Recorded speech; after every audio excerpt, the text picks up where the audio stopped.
inmate executed today for a heinous crime more than 2 decades ago when he set a couple on fire inside a Phoenix apartment. Witnesses say the lethal injection process was calm and orderly. Alexis Dominguez was there as the state carried out its first execution of the year.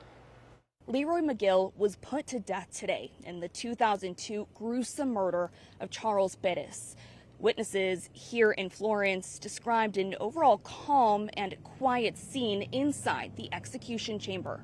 I just want to thank everyone for being so accommodating and nice. Those were some of Leroy McGill's last words, according to the deputy director of the Arizona Department of Corrections, as he lay in the execution chamber Wednesday morning. The state put 63-year-old McGill to death by lethal injection, a process witnesses said went according to plan. I also heard during his last words, Leroy say, "I'm going home soon." McGill was convicted back in 2004 after throwing gasoline on Charles Perez and Perez's girlfriend Nova Banta and lighting a match, setting both victims on fire as they sat on their couch. Video from the scene shows the apartment completely scorched.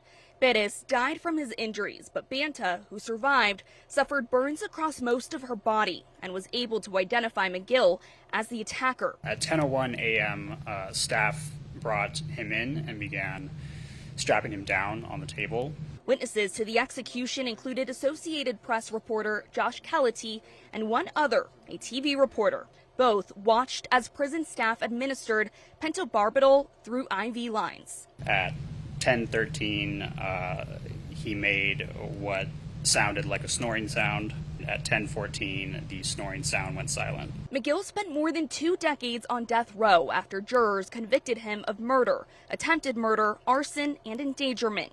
In recent weeks, his attorneys made last-minute attempts to stop this execution, arguing McGill suffered abuse as a child and struggled with mental illness and addiction. But Arizona courts denied those requests. And in his final moments, witnesses believe McGill's family watched from the witness room. This execution marks the 6th one in Arizona after the state went on an 8-year hiatus following difficulties getting those drugs used in the execution and criticism over a 2014 execution that took nearly 2 hours to complete. Reporting in Florence, Alexis Dominguez for Arizona's Family.